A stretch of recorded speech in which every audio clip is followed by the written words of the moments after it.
Merhaba arkadaşlar, kanalıma hoş geldiniz. Bebek patiğimizi öreceğiz. Tabanımız 10 santim. Şöyle ölçelim.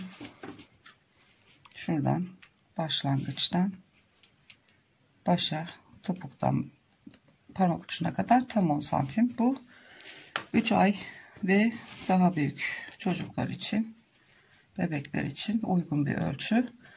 8-9 santim yeni doğan için, 10-11 santim taban ölçüsü 3 aylık bebeğe uygun. Gördüğünüz gibi şöyle 3 milim tığ. Şimdi 16 tane zincir çekiyoruz. 2 3 4 sıkılama zincirini saymıyorum. 7 8 9 10 11 12 13 14 15 ve 16 tane zincirimi çektikten sonra ilk zinciri ve ikinci zinciri atlayıp üçüncü zincire sık iğne yapmaya başlıyorum. Her bir zincirin içine bir tane sık iğne örüyoruz.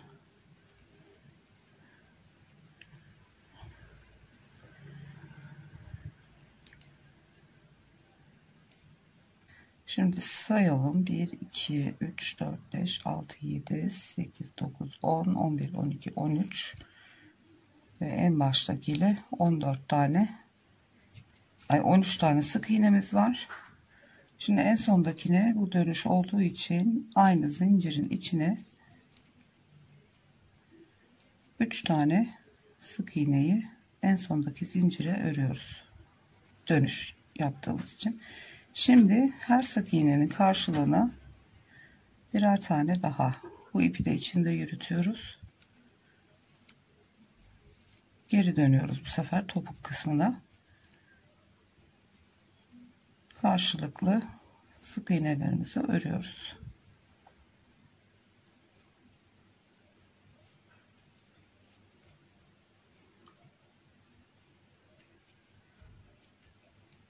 Evet, en sona kadar ördüm. Şimdi bu en başta 2 tane zincir atlayıp üçüncüsüne batmıştık. Şimdi oradaki boşluğa da yine 3 tane 1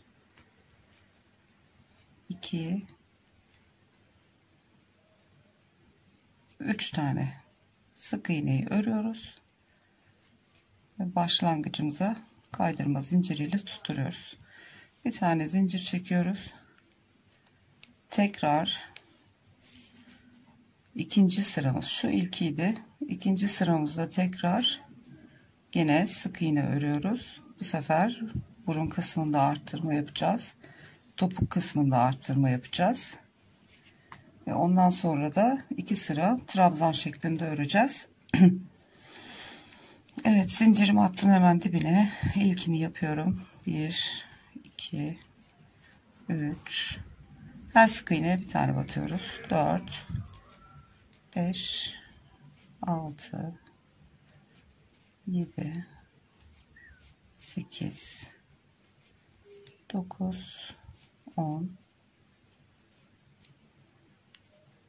11 12 ve 13.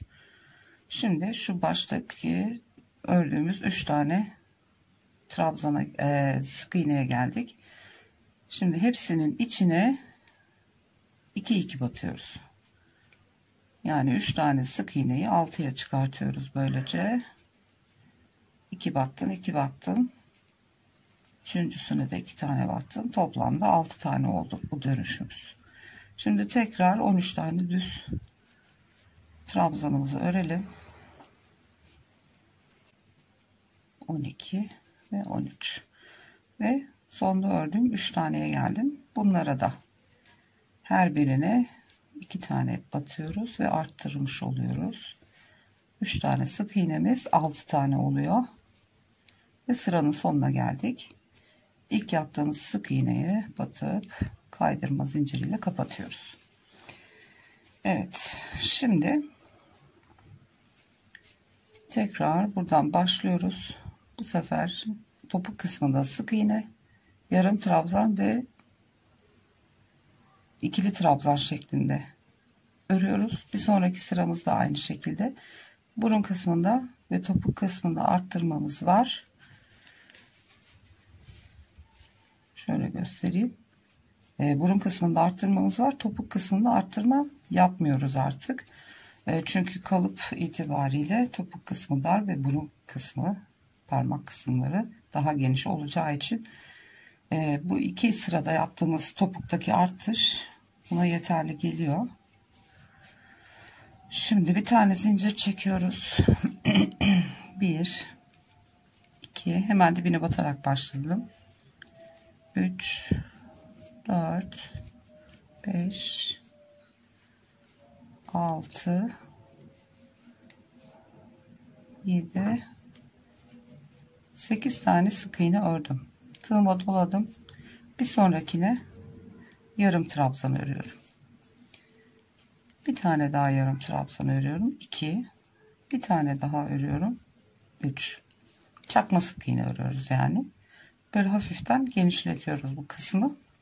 Şimdi şu başta burun kısmında arttırdığımız yere kadar da 2 tane düz ikili trabzan örüyoruz. Şimdi bu arttırma kısmına geldik. 6 tane sık iğnemiz var bu arttırmalarda. Gördüğünüz gibi. Bu 6 tanenin hepsini 2 2 trabzan yapacağız. 6'yı 12'ye çıkartmış olacağız. 1 2 3 4 5 6. Her sık iğnenin içine 2 2 yapıyoruz. 6 sık iğneyi 12'ye çıkartıyoruz trabzan olarak. 9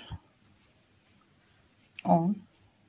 Bu da son arttırdığım bir önceki sırada 11 ve 12 tane ikili trabzan örmüş oldum ve ön kısmı yuvarladık. Şimdi bu tarafta 2 tane de düz örmüştük trabzan, onları da ördüm. Şimdi 3 tane yarım trabzan örüyoruz gene diğer tarafta yaptığımız gibi. 3 ve geri kalanları sık iğne olarak örmeye devam ediyoruz. 3 4 5 6 7 ve 8. Şimdi topuk kısmında yaptığımız arttırmaya geldik. 6 tane. Onları da arttırmadan düz bir şekilde, bunları da düz bir şekilde başlangıca kadar, sıranın sonuna kadar 6 tane düz olarak örüyorum. Ve ilk yaptığımız başlangıçtaki sık iğneye kaydırma zinciriyle sabitledim. Gördüğünüz gibi patiğimiz şekil almaya başladı. Topuk kısmı dar, burun kısmı daha geniş oluyor. Şimdi 1 2 3. sıramızı ördük. Şimdi tekrar topuk kısmında artırma yapmayacağız. Burun kısmında bu sefer 6 tane artırma yapacağız. Ortalayacağız bunu. Evet, ilk sık iğnenin dibine batıyorum. İlk sık iğnemi yapıyorum. Devam ediyoruz şimdi çakma trabzanlara kadar. 5 6 7 ve 8. Şimdi burada çakma trabzanlarımız vardı 3 tane.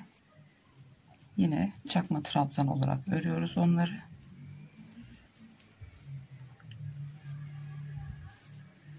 Şimdi ikili trabzanlara geçiyoruz. Şimdi burada sadece 6 tane artış yapacağız. Bunu da nasıl yapacağız? Şu tam ortadaki arttırmamız, şöyle gördüğünüz gibi, bir yanındakini ve bir de yanındakini alacaksınız. Şu burun kısmında sadece arttırma yapacağız. Şuraya kadar öreceğim yani.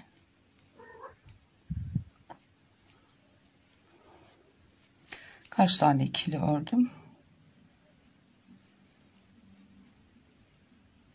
2 4 6 tane ikili ördüm. Şimdi şu kısma 6 tane trabzan 6 trabzanı artış yapacağım burun kısmında. Şu ilki,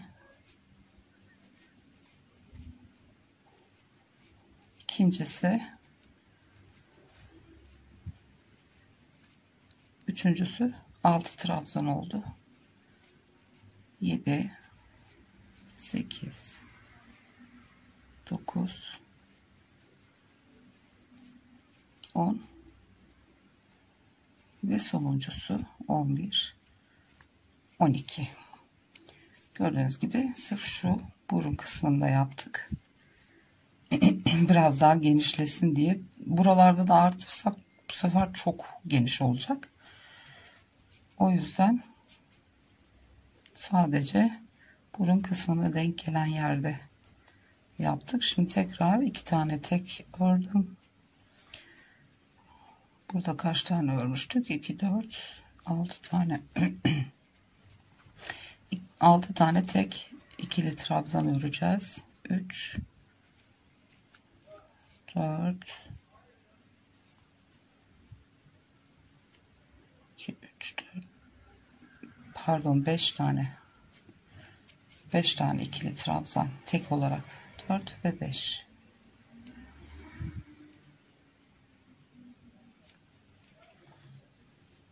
Çakma trabzanla devam ediyoruz. Ve sık iğnemize sık iğne olarak sıra başına kadar arttırmadan öreceğiz. Topuk kısmında arttırmadık. Buradaki ördüğümüz genişlik yeterli geliyor. Hepsine tek batarak sık iğne örüyorum sıra sonuna kadar. Eğer baktınız ki bu 4 sıra size 10 santimi vermedi, bir sırada hiç arttırma yapmadan komple sık iğne dönerseniz yaklaşık bir yarım santim, 1 santim daha büyüyor. Bu şekilde de ayarlayabilirsiniz. Evet, düz olarak sık iğnelerimi de ördüm. Sıra sonuna geldim. Ve ilk yaptığım sık iğne ile birleştirip bir zincir çekiyorum. Evet. Ve ipimizi burada kopartıyoruz. Sıkılayalım şöyle. Gördüğünüz gibi şöyle tabanımız gayet güzel. Kalıp gibi oldu. Şimdi üste geçiş yapacağız. Onun için de ipliğimizi şöyle tam tabanı şu ortadaki zincirle başladığımız kısımdan katlıyoruz. Tam ortaladık. Şu orta gördüğünüz gibi katladım ikiye. Tam ortada kalan ilmeğe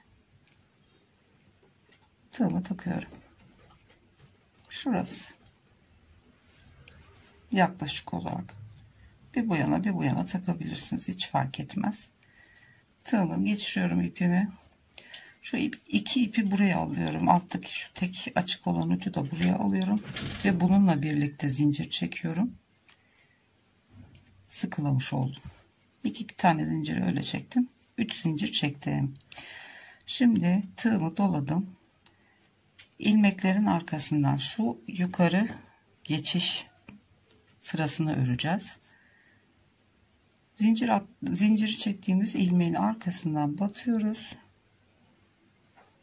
Ve diğer ilmekten çıkartıyoruz. Şunu da şuraya atayım. Arada örülsün. Ve ikili trabzan olarak örüyorum. Tekrar göstereyim. Tığıma doladım. Tam bu çıktığımız ilmeğin dibine batıyoruz. Bir sonraki zincirden çıkartıyoruz. İpliğimizi aldık ve ikili trabzanımızı ördük. Kaydırma zinciri atmaya gerek kalmıyor bu şekilde örüldüğü zaman ve daha güzel duruyor. Çıktığım ilmekten battım. Bir yanındakinden çıktım. İkili trabzanımı ördüm. Çıktığımız ilmekten batıyoruz. Bir yanındakinden çıkıyoruz. Çıktığınız ilmekten batmaya dikkat edin. Yoksa bir tane eksik ilmek olur. Çıktığım ilmekten battım. Bir yanındakinden çıktım. Bu şekilde bütün sırayı dönelim. İlmeğim kaldı. Şu çıktığım ilmeğe ve ilk başlangıçtaki ilmeğe batıyorum ve sıramız bitti. Şu 3 zincir çekerek örmüştük ya, ilkinin tepesine şöyle kaydırma zinciriyle sabitleyelim. Şimdi toplamda 52 tane ikili trabzanımız var. Gördüğünüz gibi kalıp gibi oldu. Şimdi bir sıra daha düz öreceğiz. Ben ördüm. Baştaki zincirin son zincirine kaydırma zinciriyle sabitledim. Ve yeni sıra için 3 tane zincirimi çektim. Şimdi ördüğümüz bebek patiklerini tam ikiye böleceğiz sayısını. Şimdi 52 tane trabzanımız var. 2'ye bölüyoruz. Ne yapıyor? 26.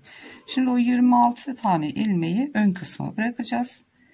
13 tane bir yanda, 13 tane diğer yanda olmuş olacak. Siz isterseniz tam şu arka orta olan yerden bu tarafa 13 tane sayıp işaretleyici takın. Bir 13 tane de sayıp diğer işaretleyici de buraya takın istiyorsanız. Ben takmayacağım. Siz isterseniz takabilirsiniz. Şimdi tam topuğumuzda olduğumuza göre şimdi 13 tane ikili trabzanımızı örüyoruz. 12 ve 13. Bu şimdi yandaki 13 tane ilmeğim. Diğer yana da 13 öreceğim. 26. Kalan 26 da bu burun kısmında. Şimdi burada kesme yapmaya başlayacağız. Şimdi bir sonraki trabzana battım. 2 dalını çektim. Tığda bekletiyorum. Bir yanındakine batıyorum. Tekrar 2 dalını ördüm. Bu şekilde 3 ilmeğim oldu. Birlikte ördüm. Bir tane kestim. Şimdi bu 26 ilmeği bu şekilde bir yanındakine batıyorum. İkisini çekiyorum ve birlikte topluyorum. 2 tane kesmiş olduk. Bu şekilde şurada 13 tane, diğer yanda 13 tane trabzan kalana kadar keseceğiz. Bu da 13. Bakalım 2 4 6 8 10 12 ve 13 tane ilmeğim kaldı. Şimdi burun kısmındaki kesmeyi bitirmiş oldum. Şimdi düz sıra sonuna kadar öreceğim. Ördüm buraya kadar birleştirdim. Üst sıraya geçtim. 13 tane tekli trabzanımı ördüm. Şimdi ikinci kesmelerimizi yapacağız. Şimdi gördüğünüz gibi şurada hep kesilmiş ilmekler var bir alt sırada. Şimdi bir tane bunu alıp örüyoruz. Yan taraftan da alıyoruz ve yine aynı şekilde birlikte örüyoruz. Yine yan taraftaki 13 tane tekli trabzan kalana kadar bu şekilde keseceğiz yine. Evet, şurada son 2 tane kaldı. Hiç sorun değil. Şu tekli trabzandan bir tane alabilirsiniz.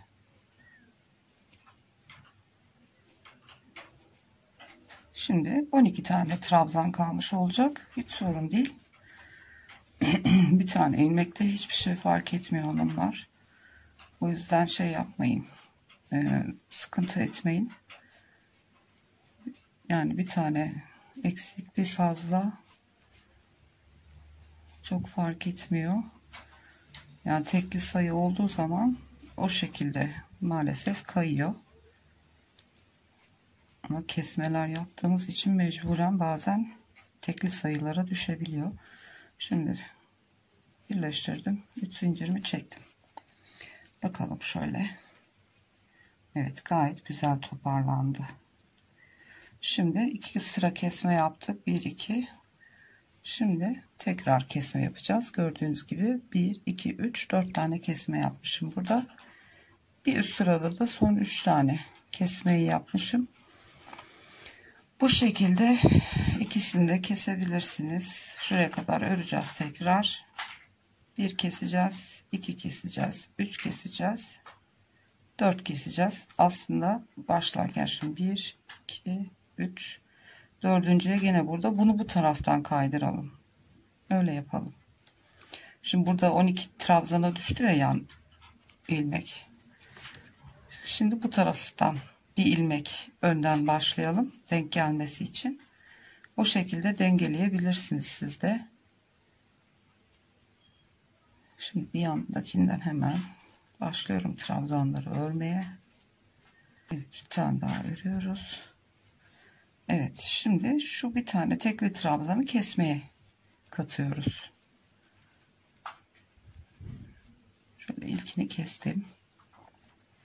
Yani toplamda sayıda vereyim size. 2, 4, 6, 8, 10, 12 tane tekli trabzan ördükten sonra kesmeye başlıyoruz.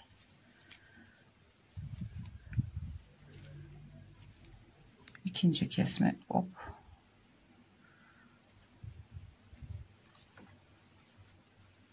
Evet, ikinci kesmem.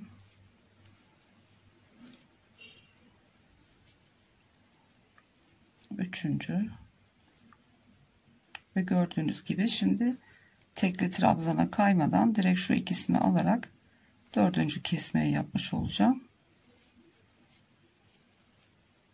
Bir alt sırada trabzanı almıştık kesmeye. Şimdi buradakini ellememiş olduk. Bu taraftan kaydırdık.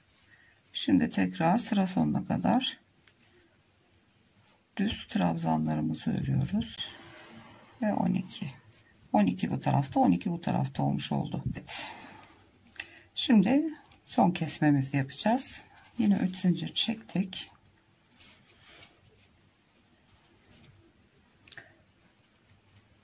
Ve trabzanlarımızı kesme yerine kadar örüyorum. Evet, kesme yerine geldik. Bakalım şimdi.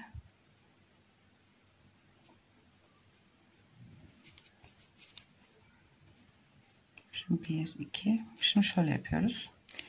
Bir trabzan kalasıya kadar örüyoruz. Yani 11 tane trabzan örüyoruz. Ve o şekilde kesmeye başlıyoruz.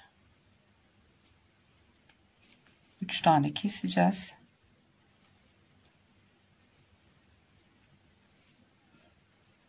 O yüzden birer tane trabzanı tekrar kesmeye katmış olduk. Bu kesme, bu da trabzan.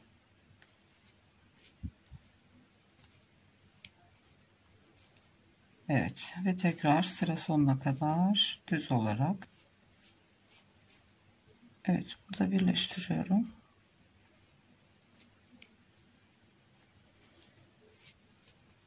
Beş zincir çekiyoruz. Şimdi modelimize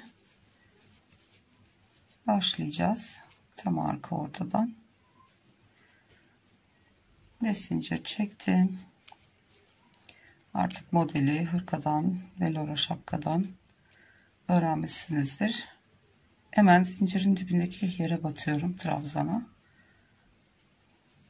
Örneğin kurmak için trabzanı ördüm. 3 zincir çekiyorum ve örmüş olduğumuz trabzana zincirle birlikte 4 tane. 1 2 atlıyoruz. Üçüncüsüne batıyoruz. Şimdi şurada sayalım. Toplamda 1 2 3 4 5 6 7 8 tane trabzan koymuşum. Bu şekilde ayarlayalım. Bazen 2 atlayıp bazen 3 atlayabilirsiniz. 8 tane örneği denk getirmek için hiç problem değil.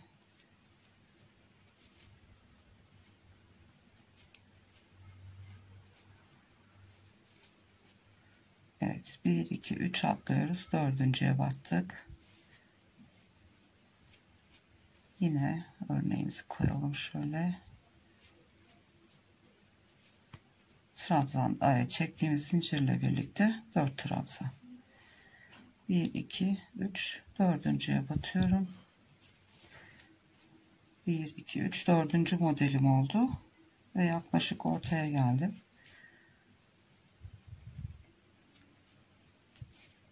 Tekrar 3 tane trabzan. 1 2 3 dördüncüye batıyorum.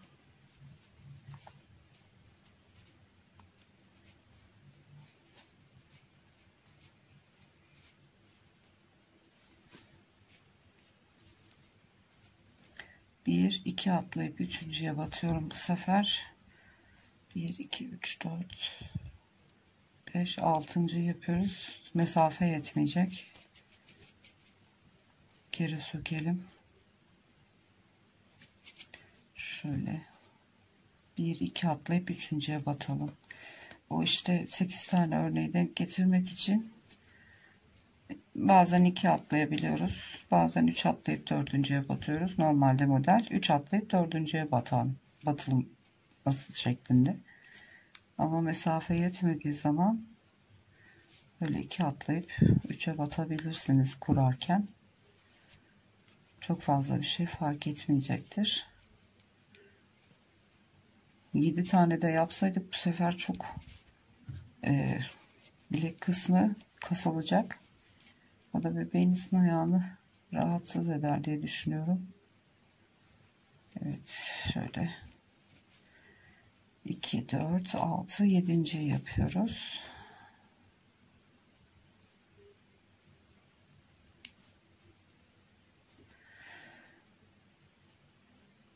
Evet, denk gelmedi.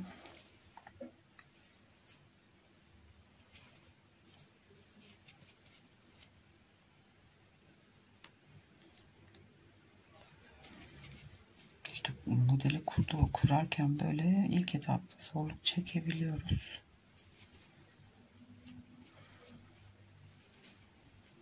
Ben videoyu kesmiyorum böyle hatalı olduğu zaman. Yani her şeyi görün istiyorum. Çünkü aynı şeyleri siz de yaşayacaksınız. O yüzden gayet doğal geliyor bana, yani size rahatsız ediyor mu bilmiyorum ama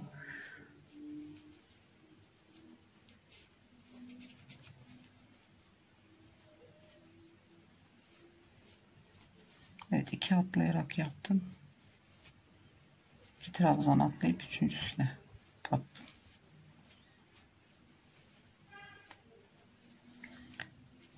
2 4 5.'yi ördüm. 2 atladım, üçüncüye battım, 6.'yı örüyorum.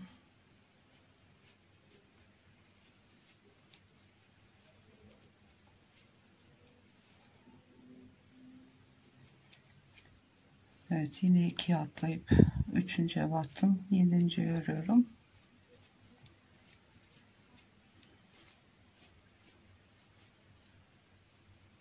Burada 3 atlayıp 4'e batabilirsiniz. 2 tane de kalıyor. Burayla birleştireceğiz onu da.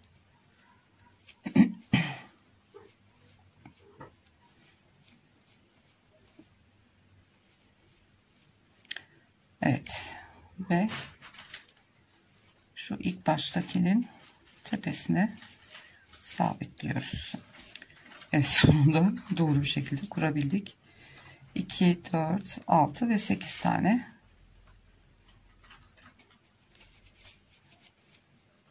Şimdi iç kısmından öreceğiz. Hemen bağladığımız yere şu trabzanların şu ilkine iç kısımdan hemen kaydırma zinciriyle kaydırıyorduk. Zincirimizi çekip örneğimizi örmeye başlıyorduk. Şimdi 3 zincir çekerek devam edeceğiz. Aynı şekilde şuraya, bir sonrakine,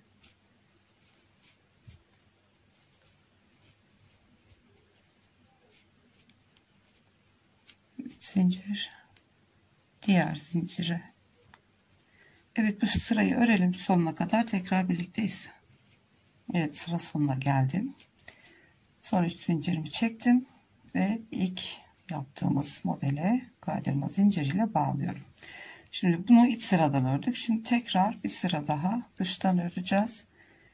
Bağladığım yere örneği çeviriyorum. İlk zincirli kısımdan kaydırma zinciri atıyorum. 3 zincir çekip modeli devam ediyorum. Bir içten bir dıştan örüyoruz. Yuvarlak olduğu için. Ve şimdi bir sonraki modelin ilk trabzanını yatay olarak örüyoruz. Sıra sonuna geldim. Şimdi başladığımız modele kaydırma zinciriyle tutturuyorum ve iç kısmını çeviriyorum. Hemen ilk trabzana her zamanki gibi kaydırma zinciri yapıp 3 zincirimizi çekiyoruz. Bu son sıramız, artık modeli kapatacağız. Kapatırken ne yapıyorduk? Şu aralara çektiğimiz şu 3 zincirleri çekmeden örüyorduk. Delikli görüntü olmasın diye.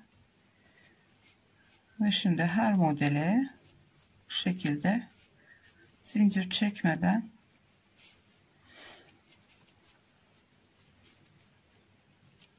bir sonraki bu.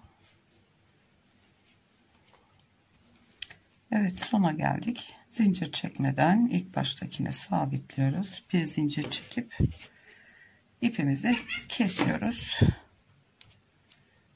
Evet, ve gördüğünüz gibi patiğimiz bitmiş oldu.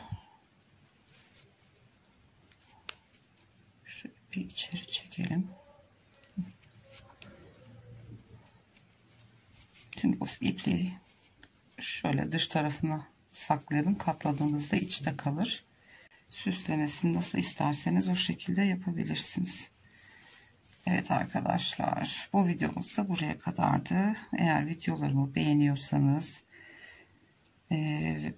lütfen like atmayı, yorum yapmayı unutmayalım. Hala kanalıma abone değilseniz kanalıma ücretsiz olarak abone olabilirsiniz. Bir sonraki videoda görüşünceye dek kendinize ve sevdiklerinize çok iyi davranın. Hoşça kalın.